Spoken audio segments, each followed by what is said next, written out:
पुढच्या बातमीकडे वळूयात। धंगेकर भटका कुत्रा असा उल्लेख करत पुण्यातील भाजप नेते खवळलेले आहेत। भाजप नेते श्रीनाथ भिमाले यांनी धंगेकरांवर हा घणाघात केलाय।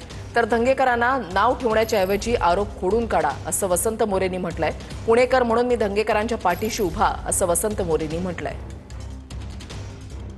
शिंदे साहेब, मी तुम्हाला विनंती करतो, जे भटकं कुत्र तुम्ही सांभाळलंय, लूत लागलेलं कुत्र शहरभर फिरतंय, अनेकांनी त्यांनी चावा घेतलाय। मला वाटतं राज साहेब असतील, उद्धव साहेब, नाना पटोले यांनाही चावून ते कुत्र इथे आलेले। आम्ही युतीचा धर्म पाळणारे आणि आपल्या युतीमध्ये नक्की आपला आदर करतो, पण मला असं वाटतं की हे भटकं कुत्र आपलाही चावा घेतल्याशिवाय राहणार नाही। भारतीय जनता पार्टीचे कार्यकर्ते या भटक्या कुत्र्याचा बंदोबस्त करण्यासाठी समर्थ आहे। त्याला कुठलं इंजेक्शन द्यायचं आम्हाला माहिती आहे, पण वेळेस तुम्ही शिंदे साहेब, माझी विनंती, या भटक्या कुत्र्यावर तुम्ही आवळा। मोठ्या प्रमाणात गुन्हेगारी कोथरूडमध्ये चालू आहे।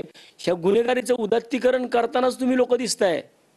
गुन्हेगारांना बाहेर कुणी काढलं निवडणुकीच्या तोंडावरती?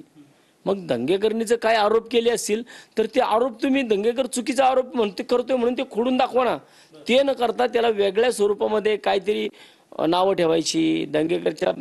मला तर वाटतं खरं तर दंगेकरांचं आता कौतुक केलं पाहिजे की सत्तेमधल्या पक्षामध्ये असताना दंगेकर आज ज्या पद्धतीने मुरली मोहोळांचा विषय लावून धरतात ते, बाकीचे सगळे विषय लावून धरतात ते, मग दंगेकरांच्या पाठीमागं पुणेकर म्हणून मी सुद्धा 100% उभा राहील। कारण दंगेकरनी ते विषय काढले तर त्याच्यामध्ये तथ्य निघाले।